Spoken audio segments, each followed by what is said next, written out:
Muchas gracias, Rebe. Buenas tardes, compañeras y compañeros. Sean bienvenidos a esta sesión especial de nuestro diplomado, La otra historia de Estados Unidos. Como recordarán, en nuestra última sesión, el día martes, les comentábamos que para esta sesión especial lo que tratábamos de hacer, lo que trataríamos de hacer sería, pues, llevar al plano de la praxis militante un poco algunas de las cosas que habíamos visto durante todo el semestre, y qué mejor forma de hacerlo a través de dos invitados especiales, el compañero David Adler, que nos acompaña el día de hoy, que es activista y coordinador de la Internacional Progresista, y además fue, al igual que nuestra segunda invitada, la compañera Arlene Medrano, quien es activista y periodista mexicana. Pues bueno, los dos fueron parte de la flotilla, de parte de la tripulación de la flotilla Sumut, pues bueno, entre sus retos intentó romper el cerco humanitario que impide el acceso de recursos indispensables para la reproducción de la vida en la Franja de Gaza, y que, pues como ustedes sabrán, hace algunos días, pues fueron primero secuestrados por el Estado israelí y luego deportados a sus países. Para iniciar con este diálogo, que esperamos que eso sea, que pueda ser un intercambio, pues le damos la palabra a nuestro compañero David Adler. David, hola, buenas tardes, ¿cómo estás? Muy buenas tardes y gracias por la oportunidad. ¿Cómo va? ¿Cómo puede decir Arlene? Como que yo provengo de un país patrocinador de este genocidio. También como judío tenía mucho antes de nuestra partida, de nuestra salida de Barcelona, una obligación especial para confrontar al Estado de Israel y su proyecto genocidio. Pero yo por muchos años he vivido en la Ciudad de México y les puedo decir con todo corazón que no hubo ningún momento en mi vida que quería ser mexicano más que al salir de la detención israelí, cuando hubo un abrazo especial para los delegados y delegadas detenidos en Israel, para nuestros amigos y queridos amigos de México, pero en que el gobierno de Estados Unidos nos abandonó de una manera muy, muy típica, pero muy grosera, muy increíble en particular, los delegados que participaron, por ejemplo, en el ejército de Estados Unidos, que pusieron sus vidas al servicio de ese proyecto imperial, y que fue su respuesta de ese mismo país. Un abrazo de no estás muy bienvenido aquí. Entonces, yo pienso que yo pienso que comparto esta perspectiva con mi compañera de México, de que esa flotilla reveló mucho, no solo en Estados Unidos, sino en todo el sistema internacional, de la integridad de nuestros sistemas democráticos, de que nuestras vidas hoy son un fruto de toda la movilización social que vimos desde los barcos durante nuestra odisea náutica, que solo estamos aquí porque millones de personas salieron para defender nuestras vidas, que no hay nada que debemos asumir de las intenciones del Estado de Israel con respecto a esas flotillas humanitarias, aunque tengan protección bajo el derecho internacional, eh, pero que lograron instalar Estado de Israel una narrativa de que somos los más terroristas, que estamos aquí para amenazar al Estado de Israel, cuando solo llevamos lentiles y arroz y medicamentos para niños en los barcos. Entonces, yo pienso que toda esa experiencia, para nosotros fue una experiencia, para el pueblo palestino es la realidad, y nos toca hacer dos cosas muy distintas. Una es profundizar la investigación sobre las condiciones de los presos políticos palestinos en manos israelí. esperamos que nuestra historia, que nuestra experiencia sea reveladora para la comunidad internacional. Es una gota en comparación, digo, de la experiencia de nuestros hermanos y hermanas palestinos. 9.000 de ellos siguen presos después de que empezó el genocidio. Y por otro lado, que nos toca investigar o interrogar a nuestros propios contextos nacionales. ¿Qué ha revelado esa experiencia, esa iniciativa en el tejido social de nuestras propias sociedades? ¿Qué ha revelado de nuestras democracias y su capacidad de responder y contestar la llamada de la humanidad, que es el genocidio en Palestina? Y estoy pensando nada más en un contexto mexicano, como en un contexto estadounidense, como europeo o sudafricano.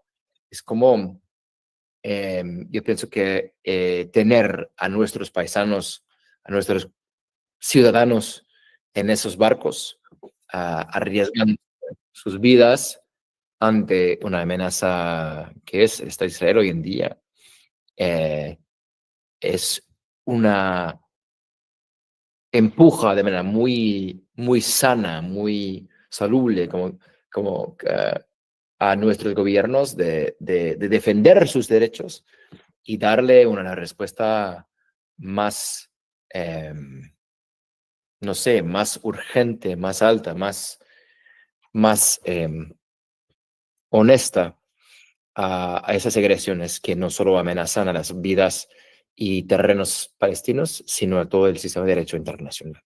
Entonces, por eso yo confío y creo y mantengo la confianza en la iniciativa que es la flotilla. Yo pienso que es algo muy bello como un ejercicio de acción colectiva, pero también yo pienso que es una forma de convocar, representar, invitar a nuestras comunidades, activar a las comunidades que representamos para sentirse parte de esa iniciativa, para acabar con ese bloqueo completamente ilegal que mantiene hasta Israel en las playas de Gaza y seguir empujando, agitando para la liberación palestina.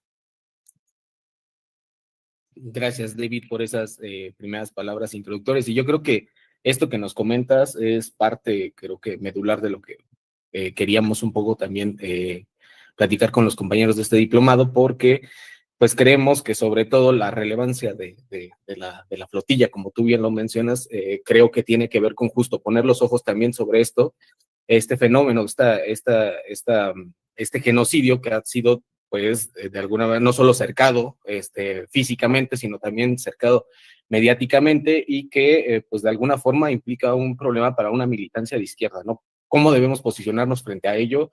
¿Qué nos estaba mostrando la flotilla? ¿Cuál era su relevancia en un contexto más general de quizás crisis del capitalismo, de debilitamiento de las instituciones internacionales que permiten la defensa de los derechos humanos, etcétera, etcétera? Y pues bueno, sobre eso quisiera un poco que pudieras ahondarnos y también quizás hablar de tu experiencia, ¿no? Ustedes pues acompañaron a la flotilla en todo su trayecto y también en estos momentos en los cuales pues bueno, se impidió su llegada a la costa de la Franja de Gaza. Y pues bueno, experimentaron en carne viva pues en qué consiste el Estado israelí en este momento, si pudieras compartirnos un poco más en este sentido. Por supuesto, Diego. Yo pienso que es algo, la verdad, yo no tenía la intención de participar en la flotilla. Yo iba a llegar a Barcelona como coordinador de la Internacional Progresista. He estado trabajando con la coalición de las flotillas de la libertad por muchos años y quería utilizar mis contactos en España para garantizar una buena salida para los barcos y una buena movilización de mis compañeros y compañeras en Cataluña para abrazar a los participantes. Pero cuando yo aterricé en Barcelona, es que me sentí muy inspirado por las abuelas y abuelos, por los madres y padres, los enfermeros y profesores, periodistas y más, que viajaron desde cada rincón del planeta para participar. Y me veía como en el espejo, como que, bueno, si ellas tienen ese coraje, esa visión, esa convicción moral y política para hacer eso, pues yo también quiero estar presente en esa misión. aunque hay varios riesgos y dificultades. Y cuando yo decidí entrar en la misión, pues ahí empezó todas las dificultades. Nosotros sufrimos no solo uno, no solo dos, sino varios ataques por drones que ahora tenemos confirmado que fueron aprobados directamente por Benjamin Netanyahu, que envió un submarina para atacar a nuestros barcos con drones que tiraron máquinas, bueno, explosivas para amenazar a nuestros barcos y dañarlos y prevenir la entrada de eso. Eso yo pienso que hemos llegado a un nivel de violencia sionista que es muy importante parar ahí y desnormalizar un poco esa violencia. Imagínense si cualquier otro estado en el mar internacional, en aguas internacionales, amenaza a un abuelito de Menorca o un estudiante de Talpan que está en ese barco, ¿no? Llevando nada más comida y medicamentos, pero bombardeado por drones. Solo hemos aceptado eso en el caso de Israel, que el mismo día está bombardeando a Qatar, están bombardeando a sur de Líbano, está bombardeando a Siria, como a Palestina, como se ha convertido en una máquina bélica sin cualquier referencia al derecho internacional. Y un poco la comunidad internacional, digo, diplomáticamente, como políticamente, como mediáticamente, lo ha aceptado de cierta forma, de que cuando salimos para reclamar esos ataques de drones, dicen, activistas dicen que hubo un ataque de dron, pero Israel dice que no. Y mucho después dicen que, bueno, sí fue la culpa de Israel, ahora dice, confirmado, que fue Netanyahu que ordenó eso. Pero tenemos una prensa un poco retrasada en su capacidad de contestar la llamada, responder a las mentiras que salen día por día, hora por hora desde Israel. Así nos atrapamos en como que bombardean a un hospital o a una escuela y nosotros decimos, fue Israel que atacó con bombas. Israel dice, no, pero tenían una sede de militar ahí. Y bueno, unos días después revelan que fue todo mentira, pero ya es bastante tarde, ya han ido a otra cosa.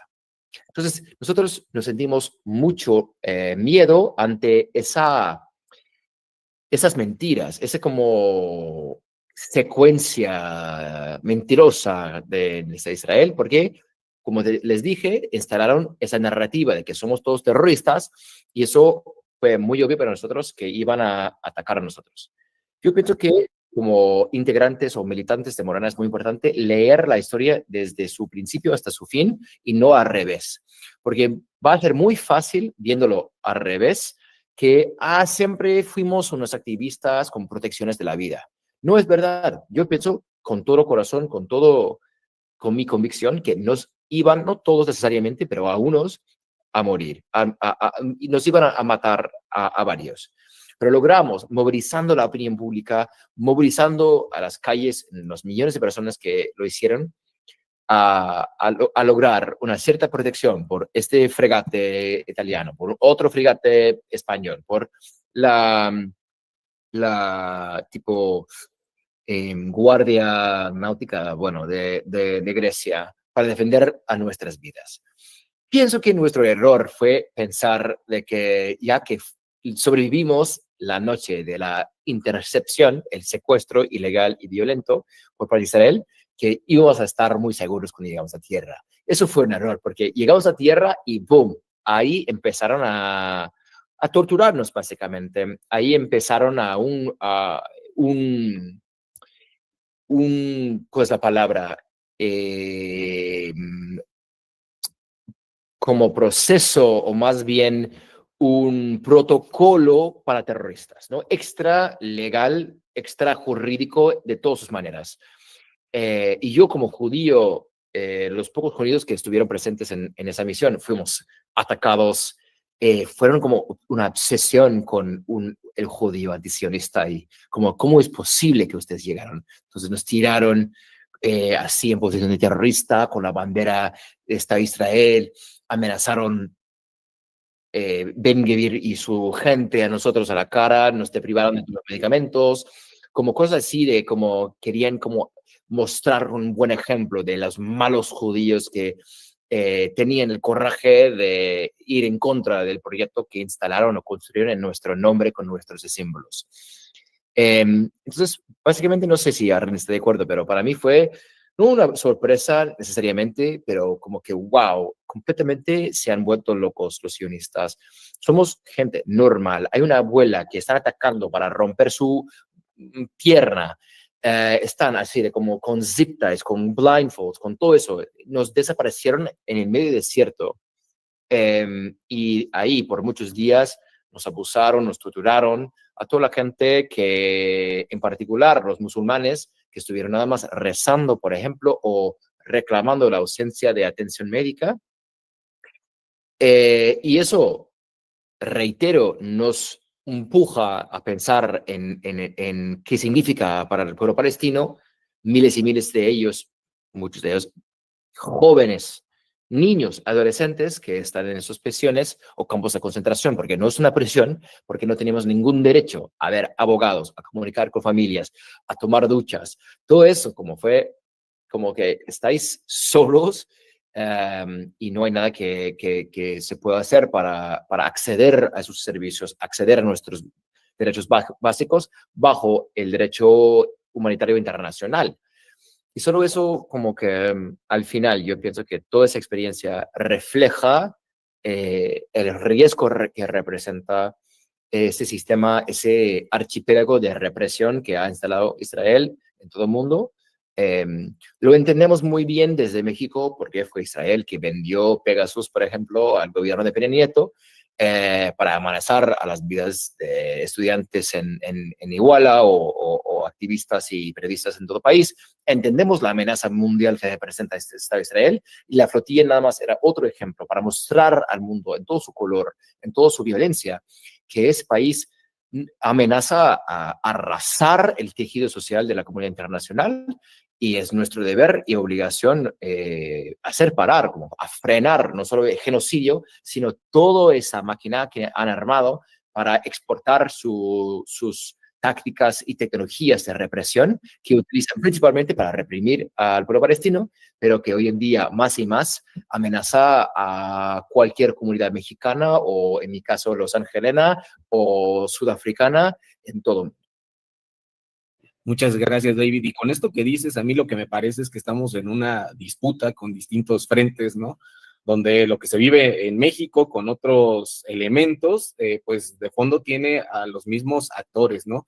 A los mismos intereses. Y sabemos que ya tienes que ir en breve, que tu agenda es un poco apretada, pero antes de que te vayas, quisiéramos aprovechar tu presencia solo para preguntarte una cosa y es, pues bueno, con todo esto que nos has mencionado, ¿cuál es tu opinión respecto también a la amenaza militar que hoy se vive en el Caribe, sobre todo, ¿no?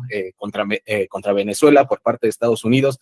Hay claves en común, son hechos que nada tienen que ver. ¿Cómo podemos mirar esto en conjunto si es que se puede? Exactamente, yo pienso que lo que está es más difícil para mí como gringo convencer a mis paisanos en este país que eso, que en México, donde hay al mínimo una mirada latinoamericana de lo que está pasando en Gaza, como dice Petro, una premonición de lo que puede venir a todo el sur global. Lo que podemos ver hoy en el Caribe con la amenaza de invasión o agresión militar en contra de Cuba, Venezuela, perdón, y Cuba más allá, estamos seguros, es que es que hay una reinterpretación del derecho internacional que básicamente no existe, son unos mafiosísimas, como que es un campo mafioso que dice que el derecho internacional no importa, que si tienes la capacidad de robar, la capacidad de matar, la capacidad de intervenir, pues es tu derecho también. Entonces, yo pienso que mucha gente en la flotilla está ahí o estuvo ahí y estará ahí con esa convicción de que si muere Gaza, muere toda la humanidad, muere todo el orden internacional. E igual yo pienso que la misma cosa en Venezuela. Es como mucha gente está atrapado en el registro de debatir si estamos de acuerdo o no con el gobierno de Maduro. Es como, eso no es la misma cosa que en el relato que si estamos de acuerdo con la política de Palestina. No, estamos hablando del derecho a la autodeterminación instalado en la Carta de la ONU, en el epicentro del derecho internacional. Y si nosotros permitimos a ese genocidio en Gaza. Igual estamos dispuestos a permitir que se convierta en Venezuela en Libia, ¿no? En otra intervención para cambio de régimen que va a ser como con consecuencia desde Tijuana hasta Tierra del Fuego. Es el mismo riesgo que enfrentamos hoy, que estamos hablando de la integridad de los pilares que quedan del orden internacional. No es defender ese orden colonialista que construyeron en el Bretton Woods después de la Segunda Guerra Mundial, pero yo pienso que es más esencial hoy como nunca tejer unas luchas internacionalistas entre lo que está pasando en el Caribe, en Venezuela, lo que está pasando en Gaza y Medio Oriente, y lo que está pasando por muchas décadas en el sur de África, en el South China Sea, donde amenaza a Estados Unidos a todo lo que está pasando en el Pacífico. Es como, por eso la flotilla y mucho más, no es una lógica de caridad. No estamos ahí porque tenemos corazones rotos por la crisis humanitaria, lo que está pasando en Gaza. Estamos ahí con la lógica de solidaridad. Lo que está pasando al pueblo palestino puede pasar mañana en Sinaloa, puede pasar mañana en Ciudad de México, puede estar mañana en Chiapas, con una intervención militar sin cualquier respeto al derecho internacional o marcos y normas de nuestros derechos fundamentales como humanos protegidos bajo la ONU, puede ser mañana.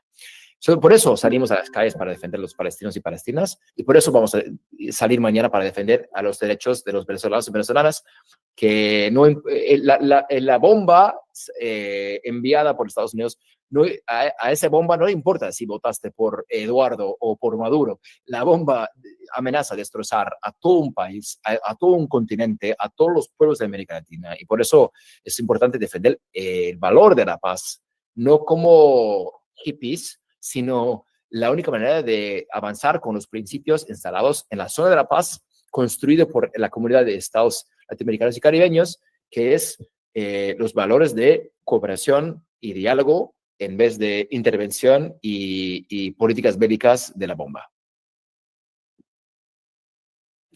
Muchas gracias, David, por pues, compartir esto, tu punto de vista sobre todo esto que está pasando en el mundo. Y sobre todo hacer énfasis, ¿no? En este punto medular que creo que es lo que a veces impide plantear cierta solidaridad o cierta empatía con las afecciones de los otros, y es que más allá de las diferencias culturales, más allá de las diferencias nacionales, yo creo que de fondo, como tú lo dices, está la defensa de la paz en términos pues humanitarios, ¿no? No en estos términos bélicos o mafiosos como lo está planteando Donald Trump hoy para poner fin, ¿no? A este genocidio en Gaza. Y pues bueno, agradecemos encarecidamente tu participación y que nos compartas tu experiencia en toda esta travesía que fue la flotilla.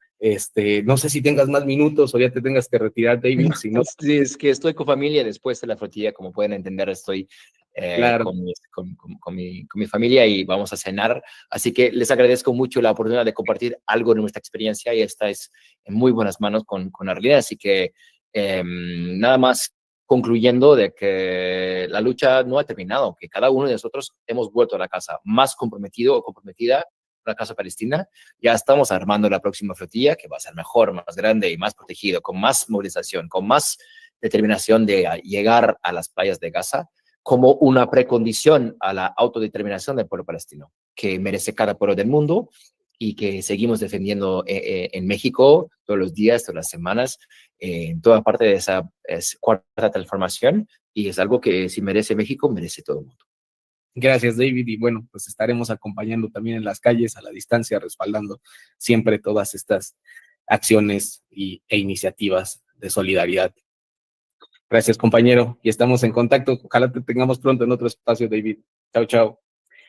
Bueno, para seguir también con nuestro diálogo el día de hoy, está también acá nuestra compañera Alina Duarte, y en unos minutos más se va a conectar nuestra compañera Arlene Medrano, que bueno, todos ustedes conocen, es activista, periodista, fue parte también de la tripulación de la flotilla Sumut.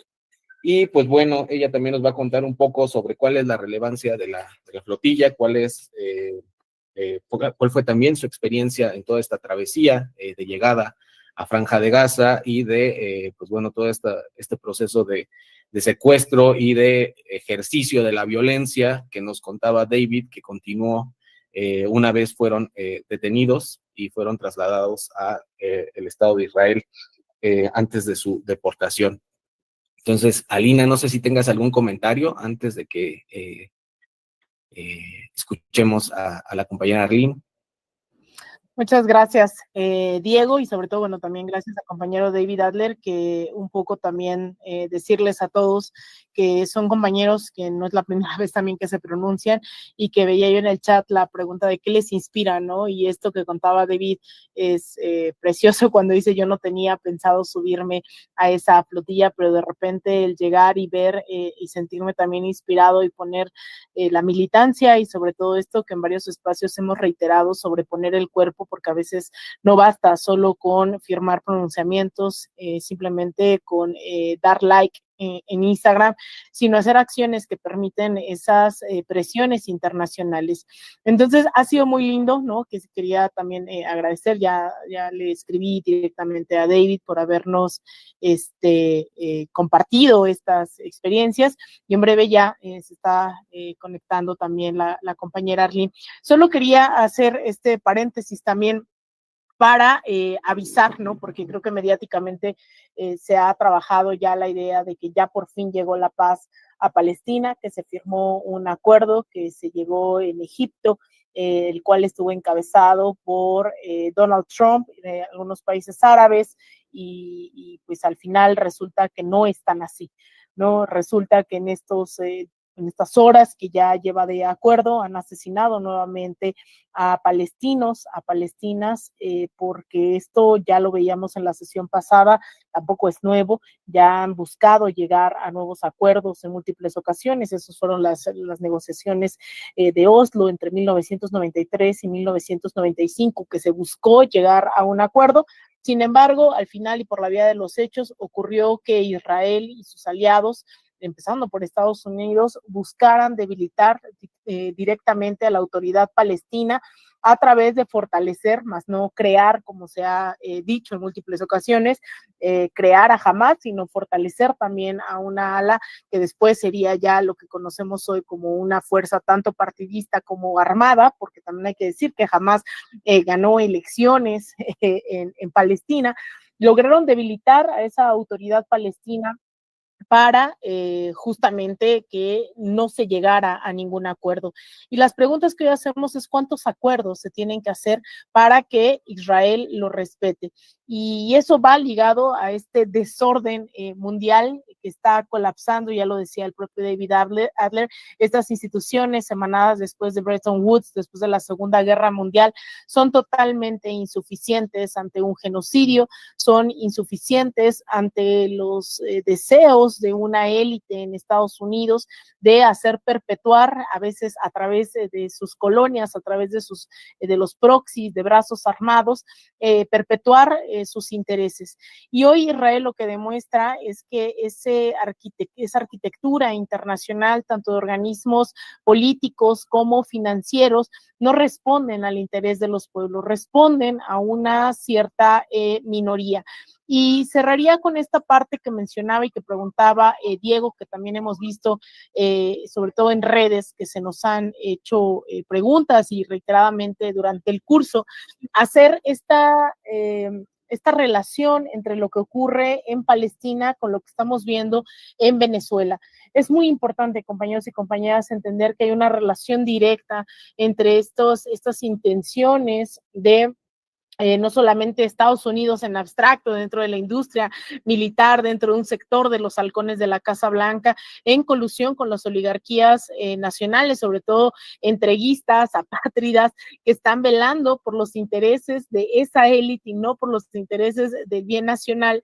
Eso es lo que está pasando hoy en Venezuela, y me parece que incluso no se está dando ese tratamiento mediático mínimamente, o no se está dimensionando incluso internacionalmente, regionalmente, y sobre todo a quienes nos compete este curso también, que somos prácticamente binacionales, ¿no?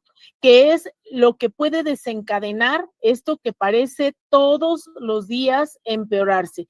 Las alertas en contra de una posible incursión en Venezuela, pues hay más preocupación no solo en territorio venezolano, de hecho se están organizando ya varios colectivos regionales, no solo pronunciamientos, sino debates y ver qué acciones se pueden tomar en torno al despliegue militar en el Caribe. Lo que llegue a ocurrir en Venezuela puede ser inmediatamente relacionado con cualquier proceso de disputa de las izquierdas, de los pueblos en la región, empezando también por México. Recordemos en estas mismas sesiones en donde se hablaba de esta construcción del enemigo interno, del enemigo externo, se ha logrado sintetizar en los últimos meses del trumpismo esa figura del narcoterrorismo, del narcoestado, del criminal, ¿no? Máximo reunido en ciertos ejes que en este caso reúnen, ¿no?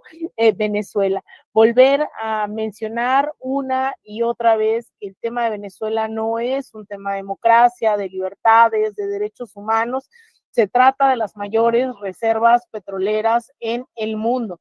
También, obviamente, los diamantes, el oro, las tierras raras, pero hay que seguir poniendo los acentos. Así que próximamente, así como en su momento hablábamos de salir en estas jornadas, sobre todo ahorita el acento ya no es solo continuar con la demanda de acabar con el desplazamiento del pueblo palestino, acabar con el genocidio, sino en general seguir hablando de Palestina y de que esto no ha llegado a su fin. Pues ahora también con el tema de Venezuela se están organizando también nuevas protestas, nuevos centros, nuevos círculos también, ¿no? de reflexión en torno a esto, porque pareciera que se tiene que revivir y fortalecer, de recuperar todo esto que se hizo por Palestina, sobre todo los últimos 2 años, y ponerlo en estas dimensiones y en estas claves en contra de la guerra, en contra del expansionismo, en contra de un imperialismo que cada vez está más y más herido y cada vez reacciona de formas más y más violentas. Entonces, ahí hay varias claves que se pueden ir entrelazando ya de la coyuntura, que no es menor.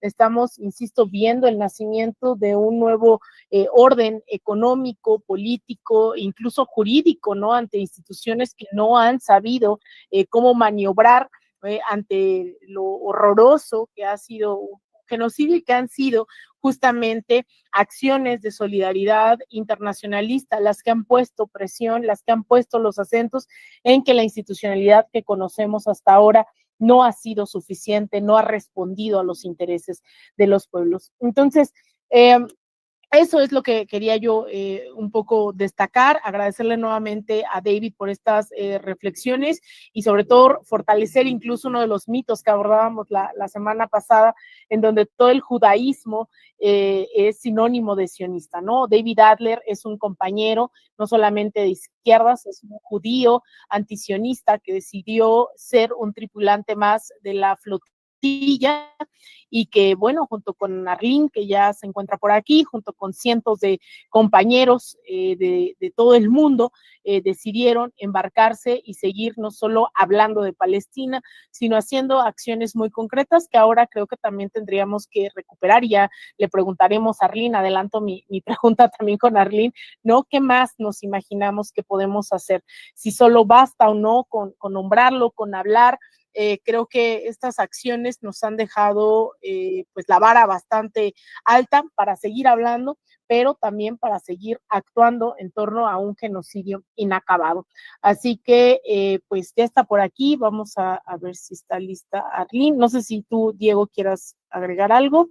Déjenme aquí acomodar mientras las cámaras. No, aprovechando en lo que acomoda las cuestiones técnicas, Arlene, yo creo que esto que nos dices, Arlene, es muy importante, ¿no? Porque el tema de la paz, ¿no? De cómo se construyó la paz, ¿no? También en estos acuerdos de Oslo y cómo hoy vemos como la otra cara de esa moneda ya sin ese velo democrático que antes se envolvía a estos acuerdos, pues nos damos cuenta, ¿no? También de la relevancia que tienen muchas actividades, muchas acciones, muchos procesos que se han echado a andar desde las propias izquierdas en otras latitudes y que lo que buscan es justo fortalecer, ¿no? Los vínculos, la construcción colectiva, la participación democrática, etcétera, etcétera. Y bueno, en esa parte tienen un papel importantísimo, además los medios, y también ahí creo que Arlene nos podrá comentar algo al respecto, que ya veo que ya prendió su cámara. Hola, Arlene, buena tarde, es un gusto tenerte por acá. Creo que todas y todos te conocemos, pero bueno, para quien no lo sepa, Arlene es activista, es periodista, es mexicana y además fue parte de la tripulación de la flotilla Sumut. Entonces, pues bueno, Arlene, te damos la bienvenida a este espacio formativo y militante. Te agradecemos por estar acá y pues queremos que nos cuentes tu experiencia, la relevancia de la flotilla, un poco que nos cuentes todo lo que ha ocurrido en estos últimos días y que has experimentado.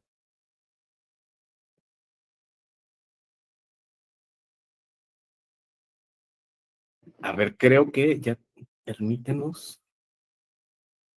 Listo, perfecto. Ya. Hola, ¿cómo están, compañeros? Muchas gracias. De verdad, es para mí un gusto estar con ustedes, verles. Me gustaría que este espacio sea un espacio abierto, así que seré muy breve para introducirme. Me gustaría que fuera más un diálogo de preguntas y respuestas, poder escuchar a todas y todos. Primero, me presento. Yo soy Arlene Medrano.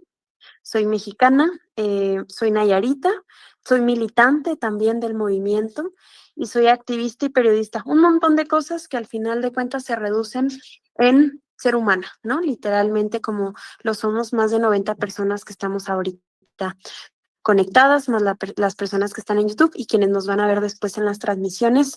Y justo la motivación inicial del por qué buscamos ir en la Global Sumut Flotilla, que Sumut en árabe significa resistencia y es en honor al pueblo palestino y la resistencia que ha tenido, pero incluso yo pensaría que es la resistencia de todos los pueblos que hemos sobrevivido a un genocidio, como es el momento de reconocer también a México, justo que acaba de pasar el 12 de octubre, para no olvidar qué es lo que vivimos en la historia, pero también como América Latina y como Sur Global y como muchos otros países que hemos sobrevivido desde la resistencia.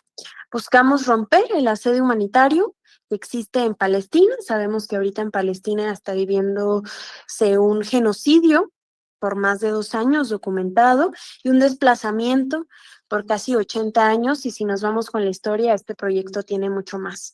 Entonces, ¿qué es lo que buscamos? Llevar ayuda humanitaria, romper el cerco humanitario, que esto significa no puede haber ni ayuda humanitaria, víveres, alimentos para el pueblo palestino sin que sea administrado por Israel. Israel, sabemos justo que es quien está haciendo que el hambre sea una herramienta genocida y que está dejando a la población palestina en el número 5 de desnutrición, que es el más grave. Significa que ya la comida como tal no va a ser suficiente para remediar los daños que hay dentro de la salud. Y se preguntarán qué tiene que ver esto con nuestro país, porque justo es una de las principales preguntas, el saber cómo entrelazar qué tiene que ver esto con México. La presencia de el imperialismo, el colonialismo, el capitalismo voraz y, por supuesto, la represión no nos es ajena. Es parte de un sistema al cual hemos sobrevivido y que nuestros hermanas y hermanos migrantes sobreviven. Lo digo sobrevivimos porque también fui migrante, ya después hablaremos de esto, pero a lo que voy es parte del mismo sistema opresor, incluso hasta los entrenamientos son compartidos y esto hace. Hay alguien aquí de Puerto Rico, muchos saludos.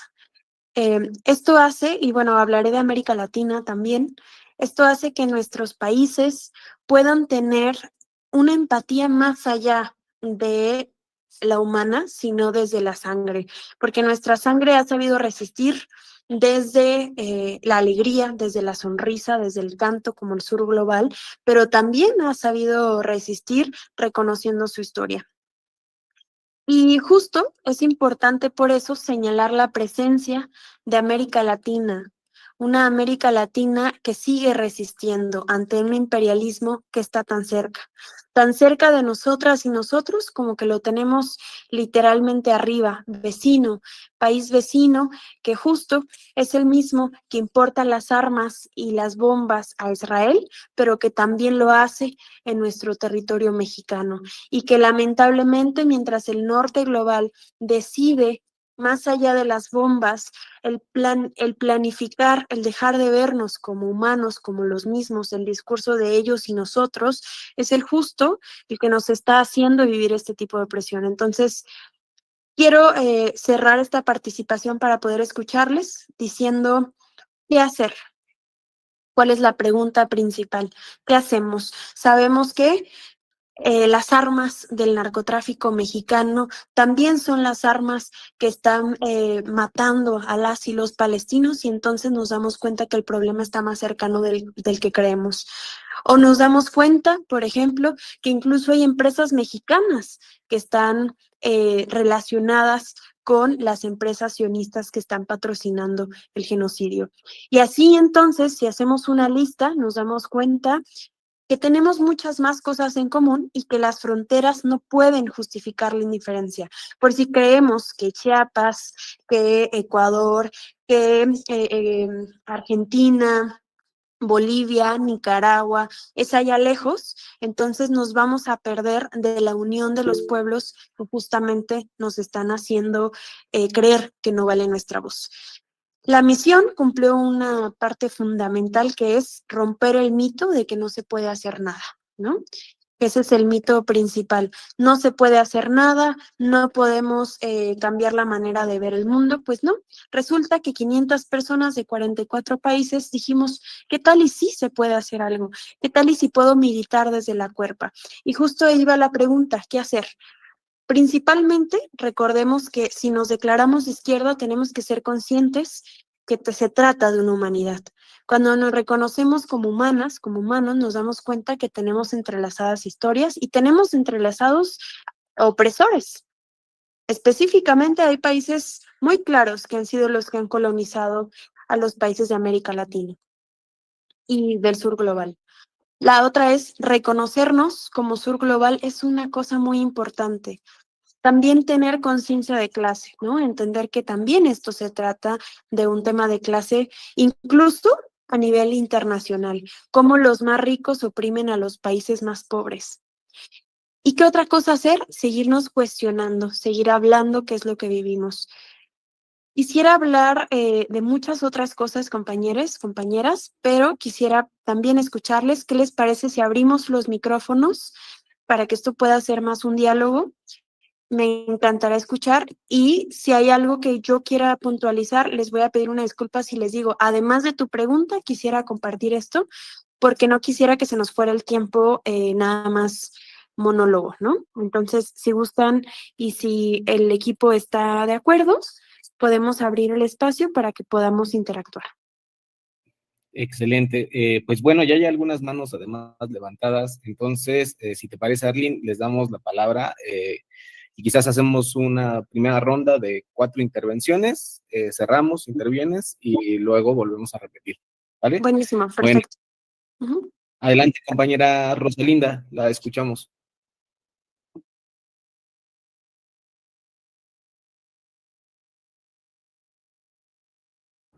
Ya puedes abrir tu micrófono, Rosalía. Excelente. Ok, bueno, felicidades, compañera. Es usted muy joven.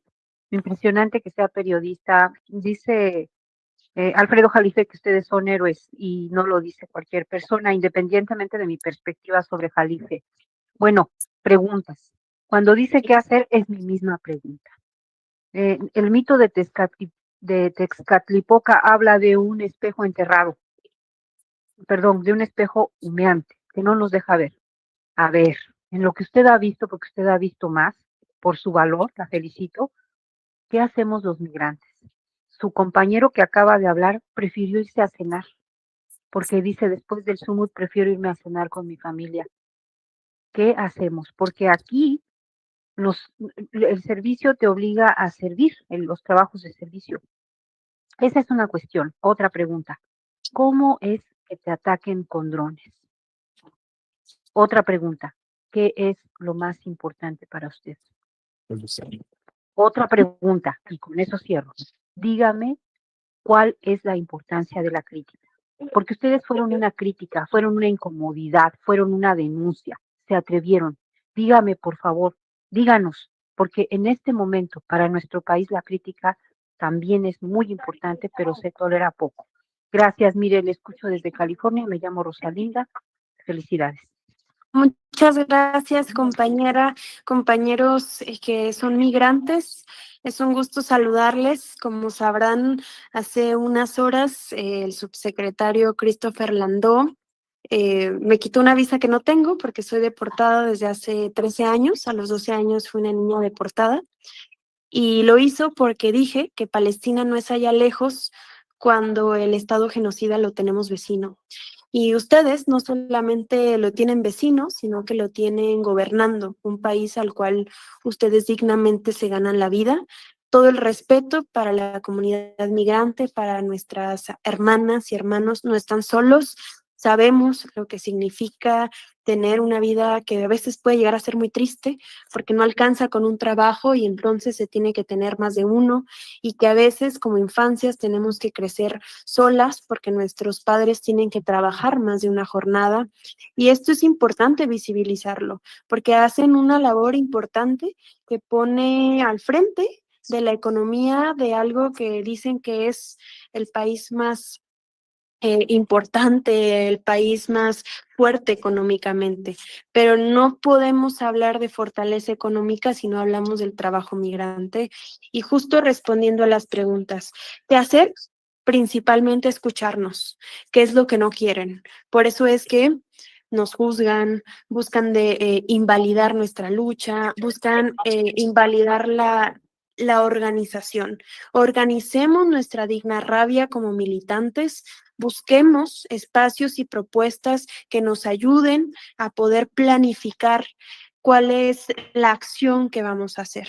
¿Hay que estar molestas? Sí, por supuesto, hay muchas razones por estar molestas y les comparto una de ellas. Cuando llegamos al puerto de Ashdod en Israel, en Tel Aviv, se nos empezó a tratar como prisioneros, porque ojo, prisionero es cuando cometes un delito. Nosotros no fuimos prisioneros, nosotros fuimos secuestrados en aguas internacionales y además se nos trató como si no fuésemos humanos.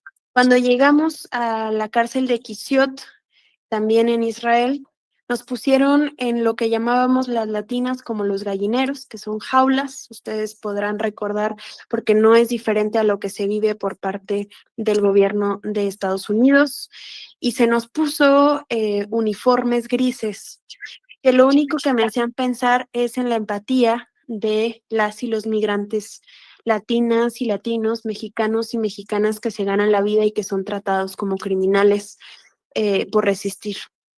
Y por eso nos acercamos tanto al pueblo palestino, porque estamos viviendo la misma cara del agresor, quizá puede cambiar de nombre, uno se llama Netanyahu, otro se llama Trump, pero son aliados y son aliados para oprimir a los pueblos del sur global.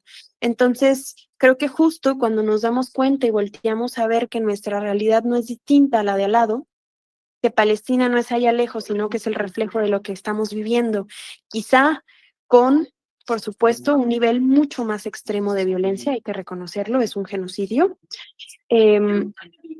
nos ayuda a que entonces podamos militar en claro, a nuestras posibilidades, porque es una realidad que a veces el agotamiento del trabajo, que es parte del propio sistema, no nos permite salir a las calles a protestar, pero no por eso no estamos en la lucha. Entonces, alzar la voz, ningún auditorio es pequeño, hablemoslo con nuestras hijas, con nuestros hijos, amigas, amigos, hablemos de esta situación, dejamos, porque justo es lo que no quieren. Quieren que creamos que la frontera nos divide, cuando en realidad ellos inventaron las fronteras. Ahora, menciona sobre el tema de la crítica. La flotilla logró varias cosas. No pudimos llevar la ayuda humanitaria a Palestina, no, pero lo que sí hicimos fue, una, romper el mito de que no se puede hacer nada, porque ahora la gente se ha dado cuenta que no es allá lejos, sino que es tu amigo, tu compañero, tu hija, tu hijo que pudo ir.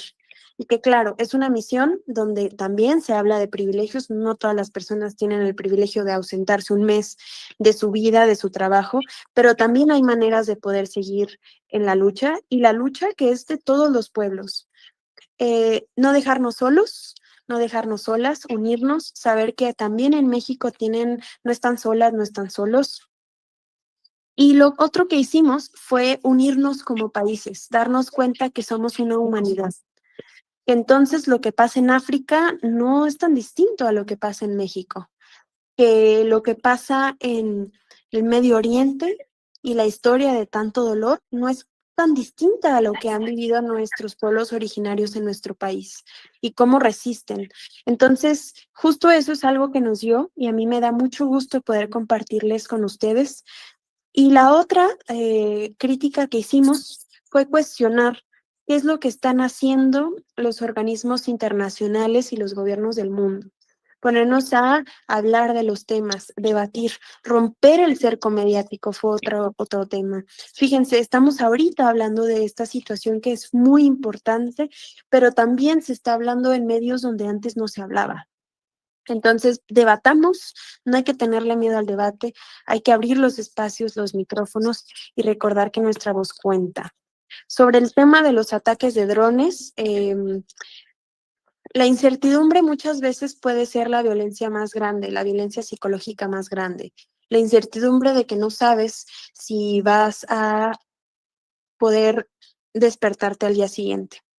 Pero también es una realidad que lo único que hicieron fue empatizar más con el pueblo palestino, porque mientras para nosotras fue una experiencia, para el pueblo palestino es una realidad de todos los días. Tan es así que ya escuchan bombas y que ya no les estremece. Y eso es justo lo que no podemos permitir que siga sucediendo. Entonces, al haber escuchado esos ruidos, no solamente compartimos la historia, ¿no? de estar allá, sino que compartimos miedos. Eso es muy importante. Lo otro que les quería compartir, compartimos celda también con ellas y con ellos. Las mujeres palestinas estaban en las mismas celdas donde llegamos a estar. Las tuvieron que sacar de ahí, imagínense, para que pudiéramos entrar. No sabemos qué les pasó. No sabemos si siguen, si regresaron, si no regresaron, si las mataron incluso. Entonces, el hecho de compartir no solamente desde la empatía, sino los mismos sonidos, las mismas celdas, que nos dejaran mensajes, nosotras poder dejarles mensajes de vuelta en las paredes, se convierte en algo que es mucho más allá y es que al final el mundo es demasiado pequeño y que no podemos permitirnos en que nuestra indiferencia justifique lo que está pasando porque nos vuelve cómplices. Espero haber respondido tus preguntas, compañera, te agradezco mucho y me gustaría seguirles escuchando. Gracias, Adlin. Bueno, en la lista de Muchas gracias. gracias, Ros. Sigue la compañera Marta. Adelante, compañera Marta Elvia.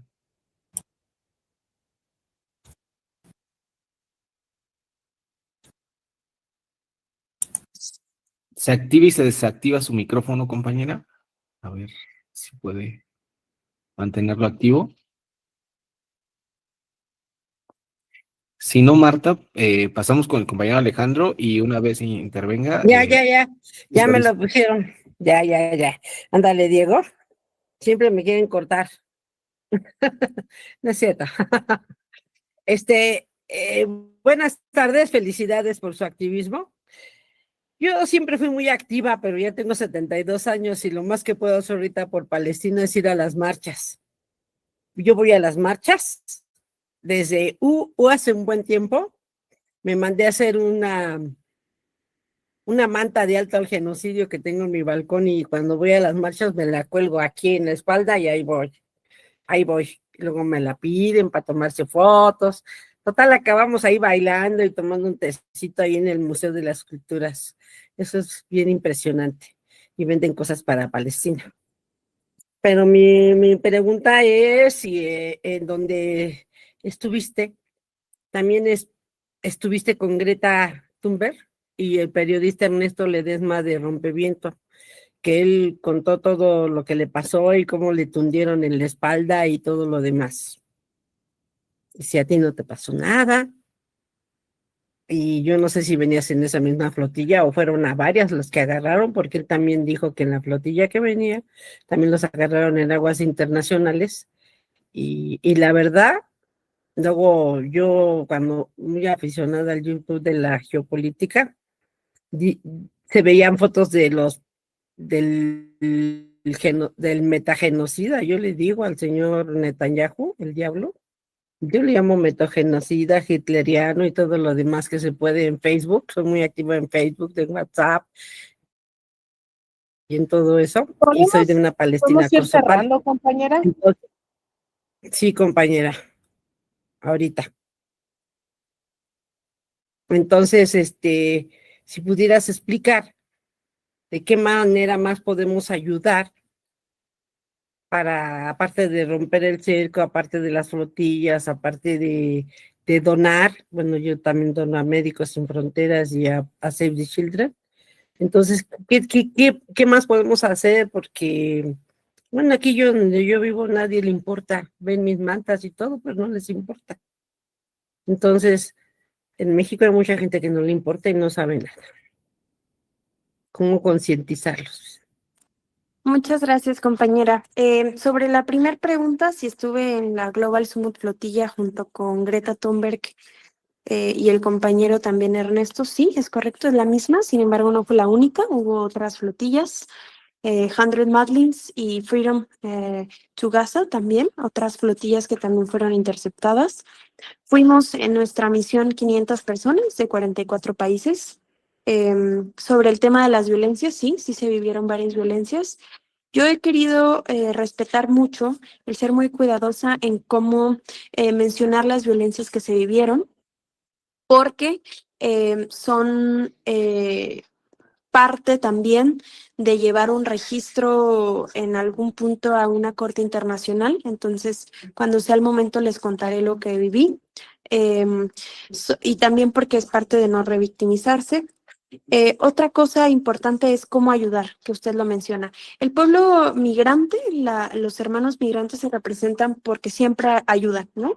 Lo estamos viendo ahorita con Veracruz, Puebla, Hidalgo, San Luis Potosí, Querétaro, con las inundaciones, donde la población migrante destaca por esto.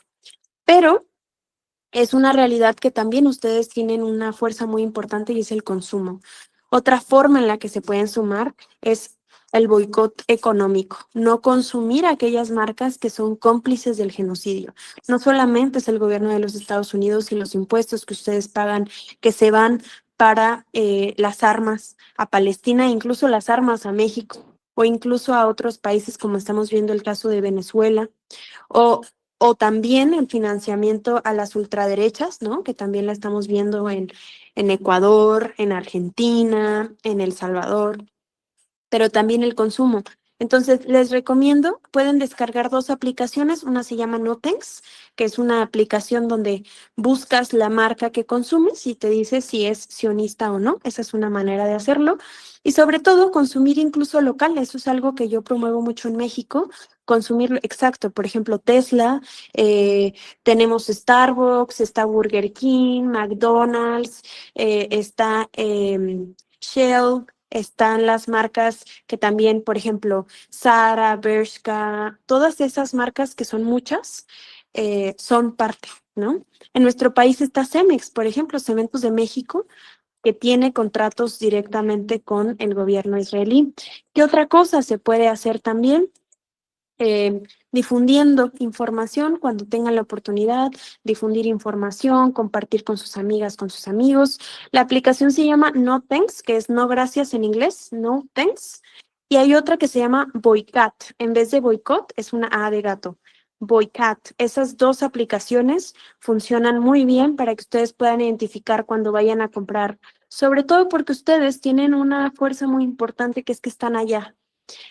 Otra cosa es, sí, con mucho gusto la repito, uno se llama No Thanks, que es no gracias en inglés, No Thanks, se llama así, la pueden buscar, y la otra se llama Boycott, que es como boicot, pero con una A de gato, ¿no? Boycott. Estas 2 aplicaciones funcionan muy bien para tener acciones concretas. El genocidio se financia, no es nada más una planificación de gobiernos, también es de empresas. Entonces, ¿por qué no también ustedes que tienen una fuerza fundamental en Estados Unidos, ampliamos la voz? Salir a las calles, usted menciona, es lo único que puedo hacer, pues es muy importante que las calles sean nuestras, donde sea que vivamos. Entonces, eso, concientizar a las hijas, a los hijos, es muy importante, a los nietos, a las nietas. que sepan que lo que consumen, por ejemplo, hablaron de Spotify, es verdad. ¿Qué otra cosa es importante? El consumo de las redes sociales también es parte. Lamentablemente las necesitamos para hablar del tema, hay que hacerlas nuestras, pero seamos conscientes que corresponden también a un interés y un interés sionista, sobre todo la red social Twitter, X, que es de Elon Musk, el mismo dueño de Tesla y por supuesto aliado de Donald Trump. Ustedes lo saben mejor que yo. ¿Qué otra cosa se puede hacer? Por supuesto, cuestionarnos, seguir cuestionándonos y reconocernos como Sur Global. Y repito mucho esto porque fíjense la diferencia que hubo incluso dentro de la propia misión. Los primeros que salieron, las primeras que salieron fueron las personas del norte global. Europa, vimos a Italia, España yéndose en un avión, pero necesitamos identificarnos como Sur Global para que entonces veamos nuestras vulnerabilidades, que fuimos los países que salimos hasta el final. TikTok, por ejemplo, en Estados Unidos, claro.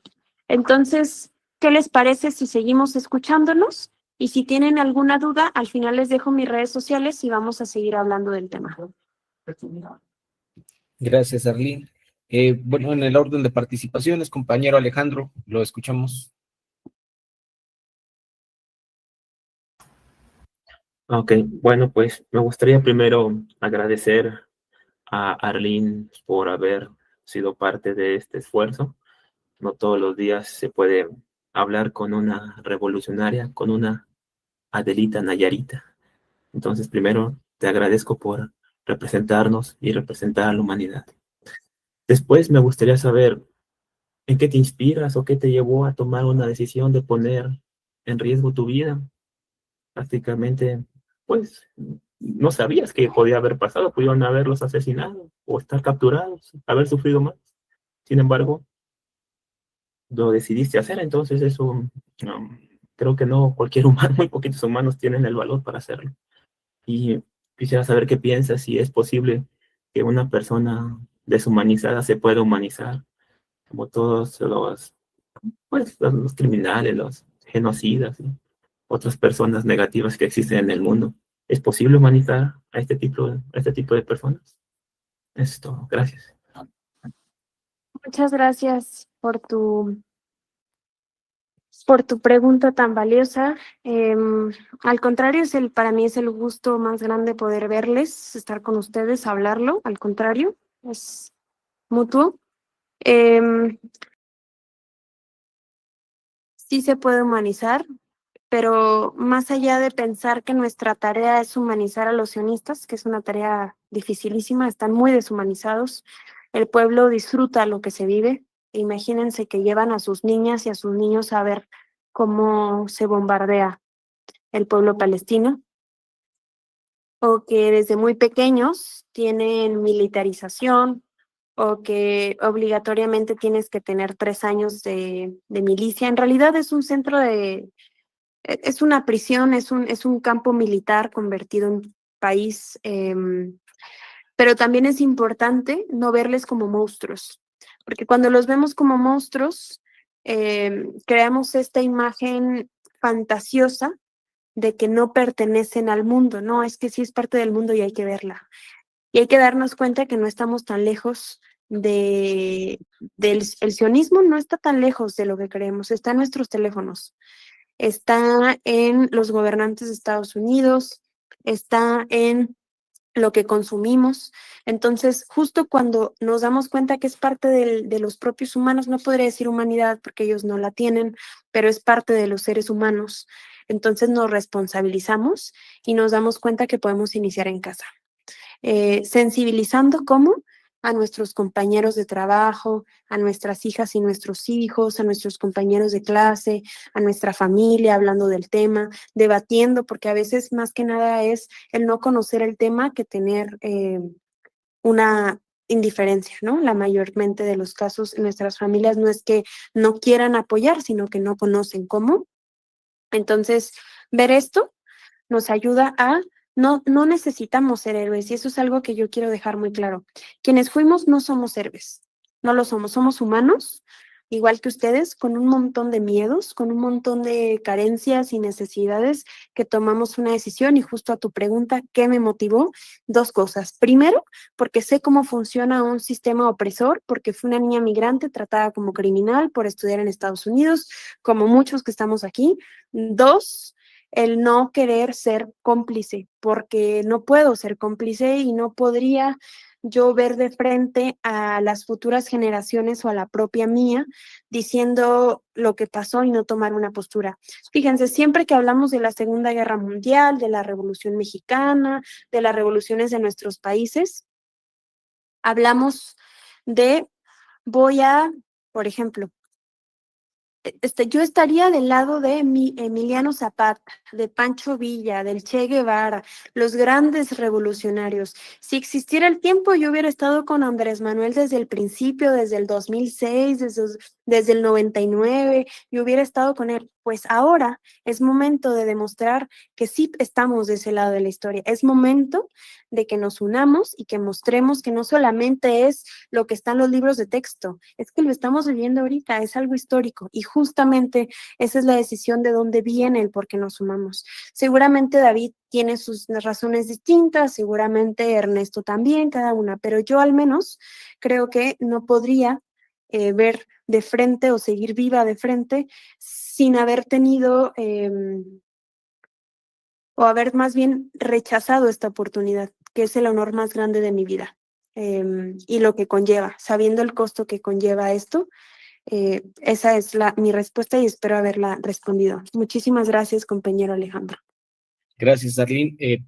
Quizás para poder escuchar más puntos de vista, si te parece, Arlene, le damos la palabra a 3 compañeros consecutivos para que aglutinemos y que quizás no se extienda tanto la sesión y no podamos escucharles a todas, todos.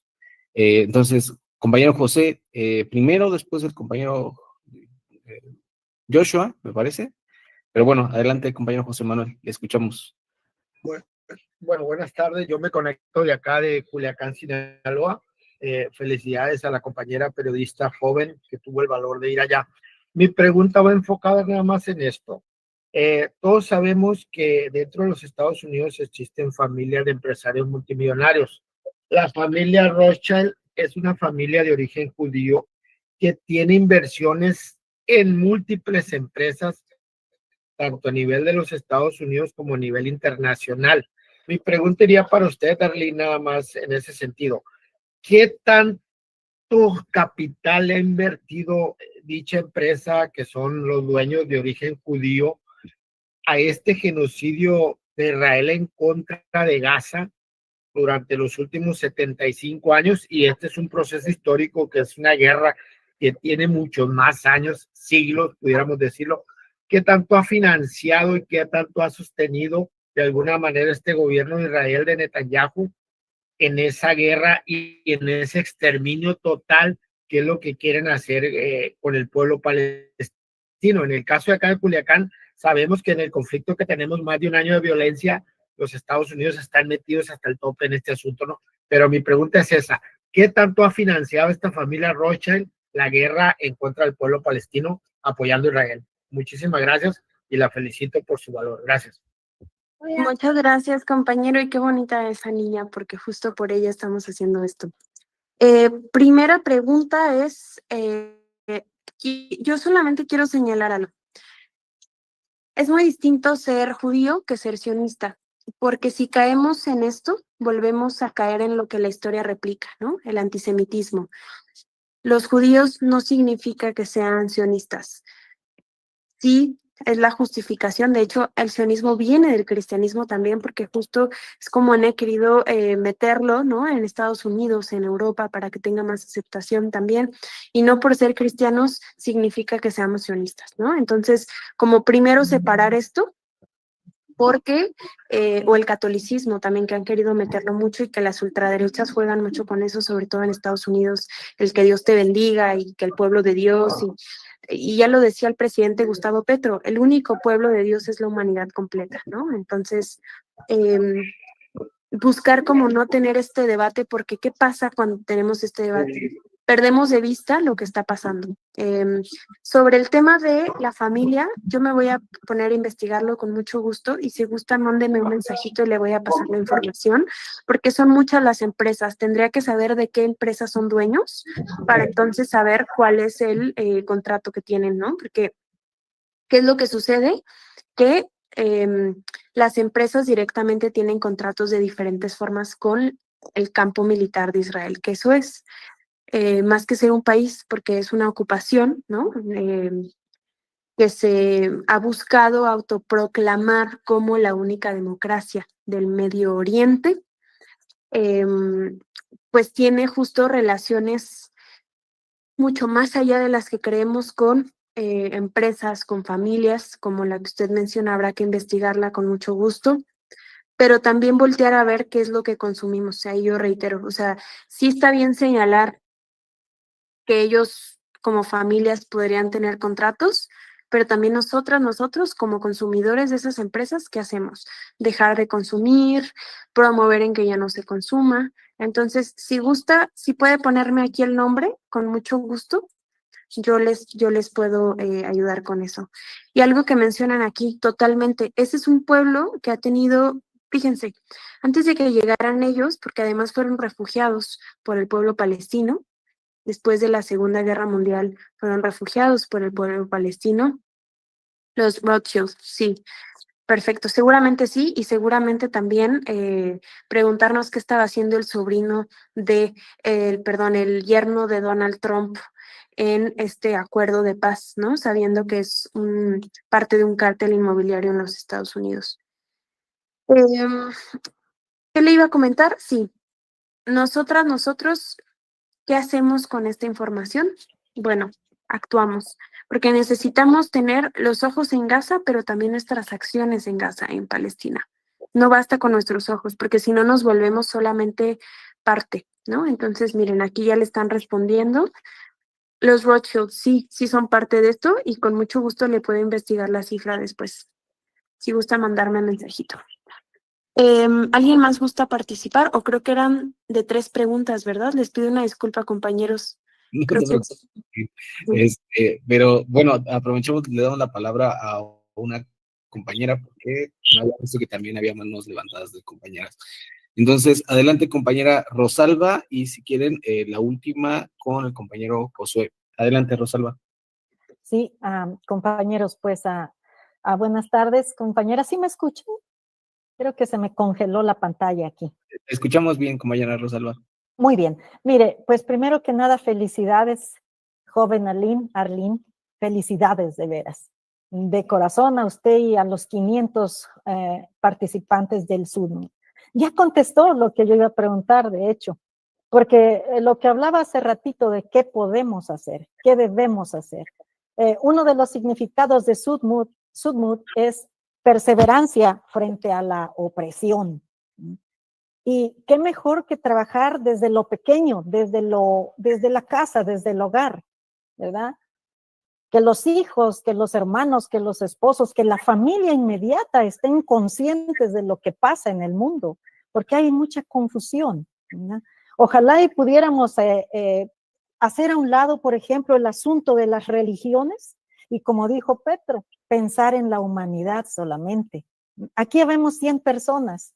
Si estas 100 personas, como dice usted, tomamos la estrategia de saber dónde comprar, de salir a las calles cuando tengamos que salir, de expresar nuestra defensa al pueblo palestino, a los pueblos migrantes, a nuestra patria, y no confundirnos porque las media nos confunden fácilmente.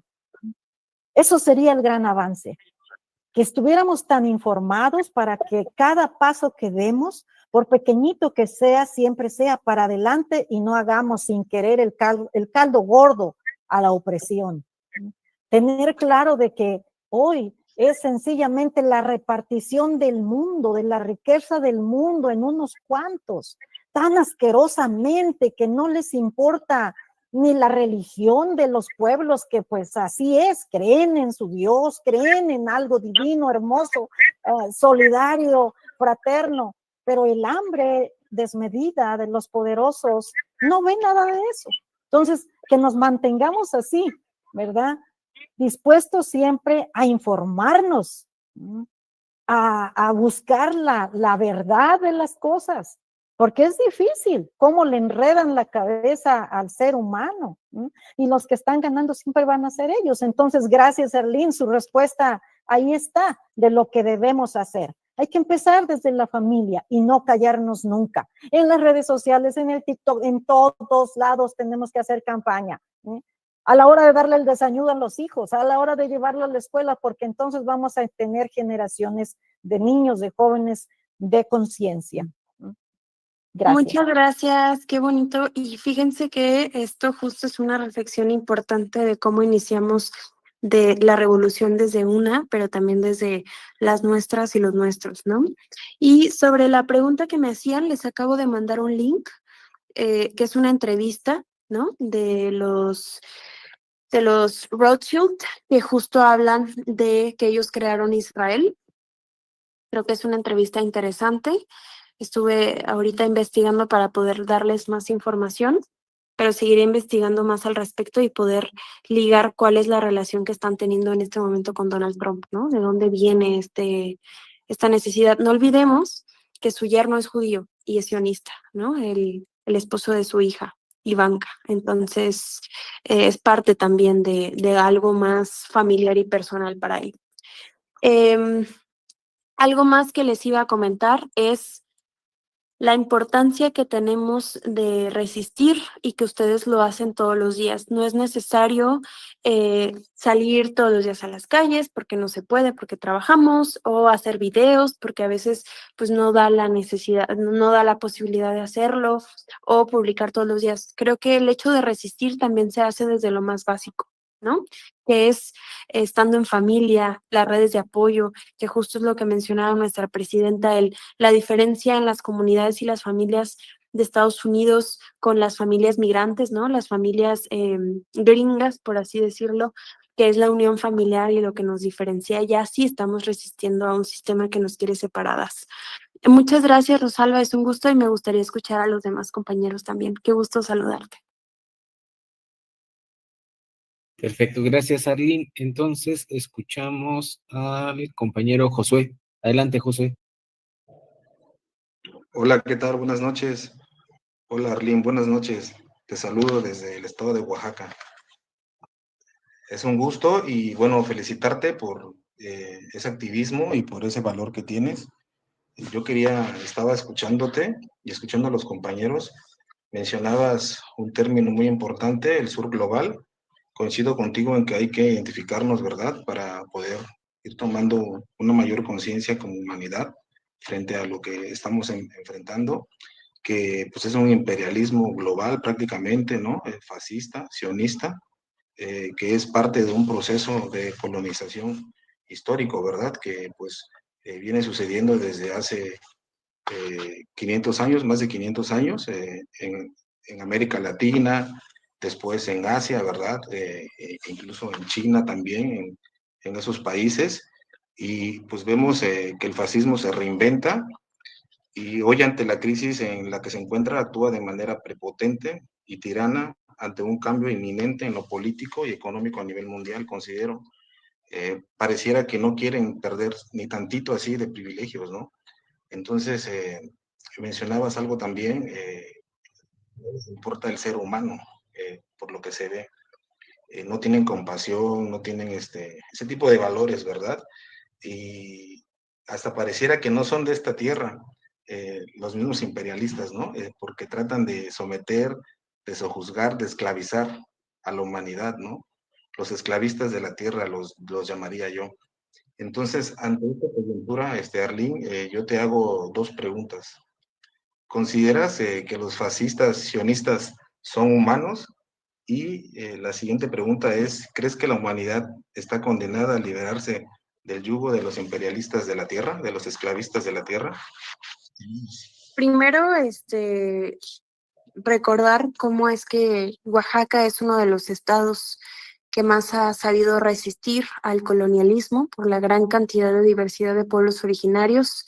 Entonces es un reconocimiento a toda la gente de Oaxaca, de Chiapas, del sur de nuestro país, de Tabasco, de Guerrero, ¿no? Que han sabido resistir. Y por supuesto de todos los pueblos originarios de América Latina y de nuestro país, como es el caso de Nayarit, por ejemplo. Si hay alguien acá en Nayarit, le mando un fuerte abrazo. Y también, compañeros, bueno, al final hacer una invitación. Ahorita mismo aprovecho para donar, ¿no? A los estados afectados. No olvidemos que también es importante iniciar nuestra solidaridad desde casa. Sobre el tema de si son humanos, ¿no?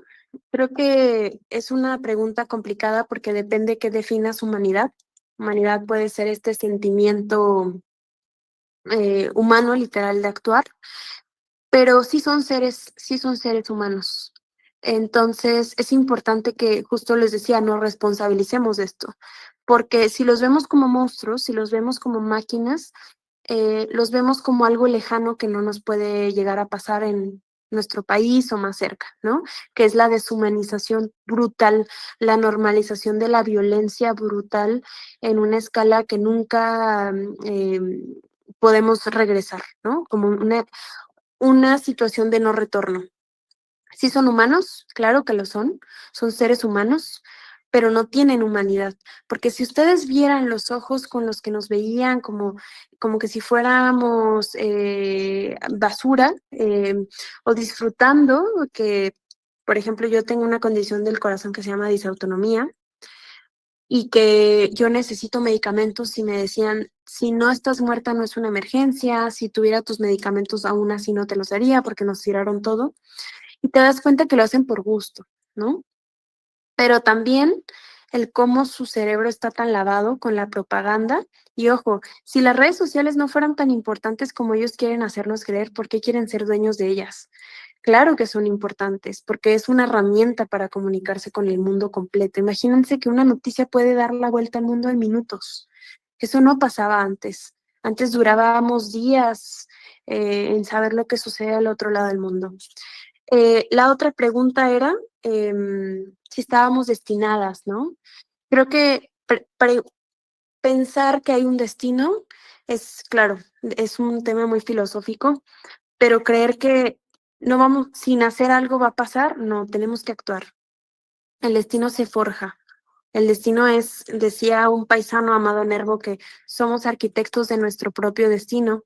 Y creo que es eso, tenemos que construir ese destino, tenemos que forjarlo, tenemos que luchar y cuestionarnos. Todo esto que estamos haciendo ahorita es importante y les quiero citar lo que decía el movimiento zapatista del pueblo palestino en 2009, que decía si valía la pena, se preguntaba, ¿vale la pena hablar de esto, reunirnos? Si vale la pena que denunciemos lo que pasa en el pueblo palestino, si nuestras palabras salvan a un niño de una bala de 9 milímetros que viene de Israel.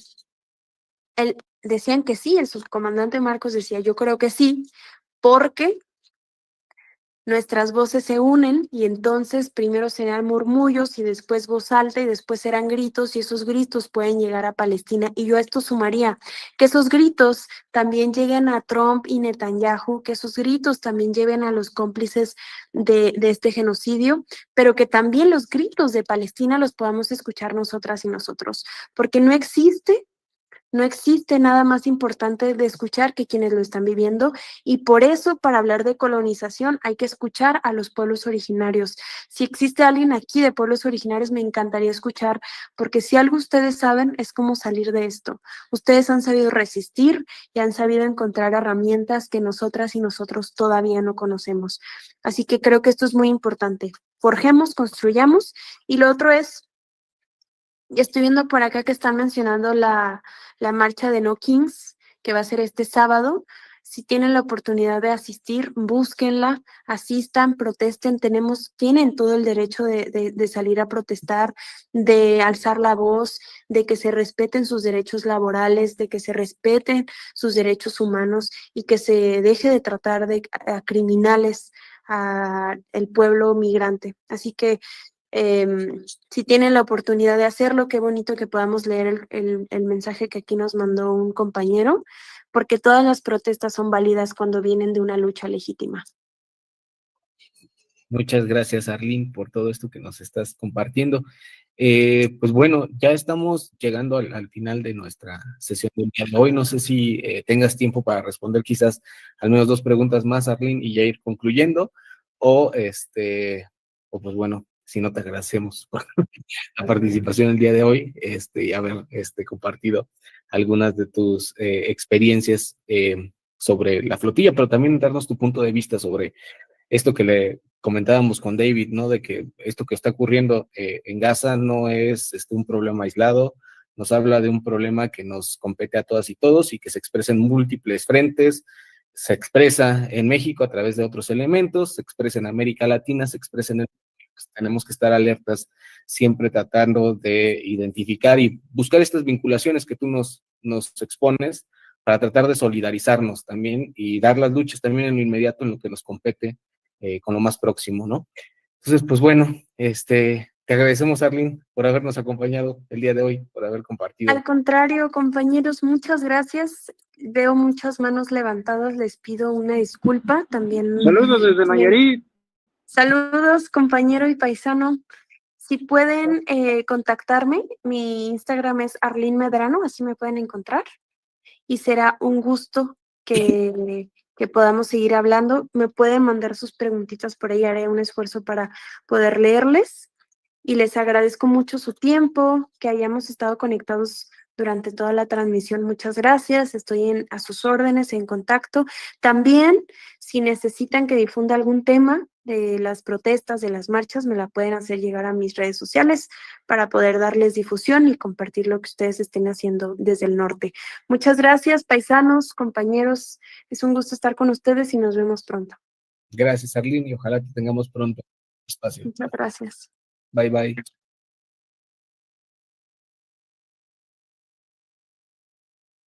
Listo, compañeras y compañeros. Rebe, si estás ahí, concluimos la transmisión.